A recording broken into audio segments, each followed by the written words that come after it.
500 টাকা চুরি করছি, একদম 10 গ্রাম পর্যন্ত পৌঁছায় গেছে, কিন্তু কেউ একবার তলের খবর নিল না যে 500 টাকা দিয়ে কি টাকাটা হাতে পাই। আমার কাছে কিছু টাকা আসছিল, হেয়ালো গেছি গা 10 নম্বর পপুলারে আবার আমার পাশের বাসার বান্ধবী অসুস্থ ভর্তি, ওরে দেখা তারপরে গেলাম হোপে যে মনে পড়লো যে আমার ঘরের পর্দাটা খুইলা ধোয়া দরকার, আর ধুইতে হইলে নতুন এক জোড়া পর্দা দরকার। পরে 500 টাকা লাগে আরো 200 টাকা ভইরা 700 টাকা দিয়ে এক জোড়া পর্দা কিনছি। একটা 350 টাকা করে পিস পড়ছে 6 ফুট। অনেক দোকান ঘুরা ঘাইটা মাইটা দেখে এই কালারটার এই পাতা ডিজাইনের পর্দাটা নিই। পরে এই কাঠগুলা কিনতে গেলাম, দেখি দোকানের দোকানদার নাই। পরে তো ওরা জাউরামি শুরু করে দিছে, কারণ গেছি তো আমরা 4 জনে মিলে। পরে কই থেকে জানি পিছন থেকে দোকানদার আইলো, আইয়া এমন দাম কইলো মনে হইলো কি আটকার উপরে ঠাডা পড়লো। মানে অনলাইন থেকে তো বিশ্বাসের অভাবে জিনিস কিনতে চায় না, কিন্তু অফলাইনে দিয়েছি তো বেশি দাম চায়। যেটা বড় সাইজ ওটা আছে 100 টাকা, এরপরে মিডিয়াম যেটা ওটা আছে 80 টাকা, আর ছোটটা ওইটা আছে 30 টাকা। বুঝছেন, যেটা দাম হইব 20 টাকা ওটা চায় 30 টাকা। মানে কেমনে যে টাকার লগে সাইজ মিলে এটাই বুঝলাম না। কিন্তু বরাবর সব জিনিসের দাম বেশি বেশি চাইতেছে। পরে দামাদামিতে বেড়ার লাগে আমগো মিললো না, আমরা নিলাম না, আর বেড়া পিছন থেকে ডাকো দিল না কাস্টার বাবা। মানে 30 টাকার জিনিস 20 টাকা কইছি, দাম কি একদম বেশি কম কইয়া লাইছে। পরে চিন্তা করলাম যে অনলাইন থেকে নিবো, কারণ অনলাইনে কয়েকটা পেজে আবার এখন অফার চলতেছে। পরে আরেকটু ঘুরা দেখা মেখা রিক্সা ভাড়া দিয়ে হাইটা বাসায়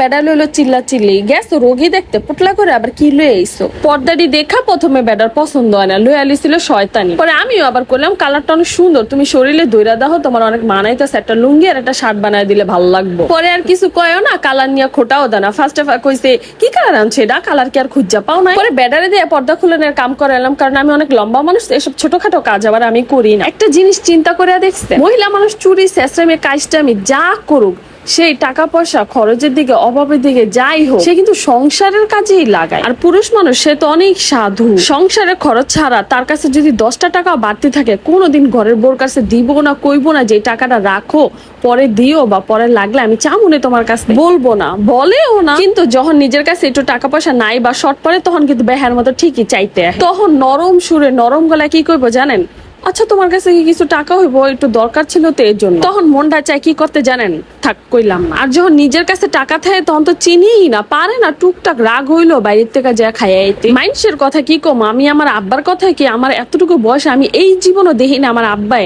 মানে প্রয়োজনে আর হিসাবের টাকা ছাড়া 10টা টাকা আমার মার কাছে বাড়তি রাখছে। কিন্তু আপদে বিপদে ঠিকই আমার মার কাছ থেকে চাইয়া টাকা নিচ্ছে, আবার ওই টাকা কিন্তু জীবনও ইহো জিন্দিগি তো ফেরত দেয় নেই। আর আমার আব্বার মতো same to same carbon copy হইতেছে এই যে আমার এই হাফ প্যান্ট। একটা বিছানার কোনা থাকে কয়টা, 4টা না, 4টা কোনার মধ্যে 36টা কোনায় টাকা রাখা শেষ। কোনো দিন ঘরে এসে কইবো না এই টাকাটা রাখো, সকালে আমি যাওয়ার সময় দিই। নিজের ইচ্ছা মতো বিছানার একটা কোনায় রাখবো, আর সকাল হইলে খালি তোগাতুগি করে খুঁজবো, মানে কোন কোনায় চেয়েছে বুইলা জায়গা আবার সকাল। আর বিছানা আলোয় না দেখলে যে আমি চিল্লাই, এই জন্য আবার স্বীকারও করে না যে আমি এই কোনায় কোনায় টাকা রাখছি। হিটলার বেড়া মানুষ বলতেই হিটলার, ভাবে যে বউরা মানে টাকা পয়সা মাইরা খায়ালায়। ওই ধরে আপদে বিপদে কিন্তু বউর কাছে আইতে হয় ফার্স্টে, আবার বউরাই কিন্তু সাহায্য করে। নিজের জীবন দিয়ে করতে না পারলেও কিন্তু নিজের শখের জিনিস বেচে হইলেও কিন্তু সাহায্য করে। কোন আত্মীয় স্বজন, ঘনিষ্ঠ আত্মীয় স্বজন আগায় আসে না। 500 টাকা চুরি করে আমার কিন্তু লাভ হয় না, আমার উল্টা লস হয়েছে। রিক্সা ভাড়া গেছে, আবার এটার পিছনে টাকা ভরা লাগছে, কিন্তু বদনাম আমারই হয়েছে।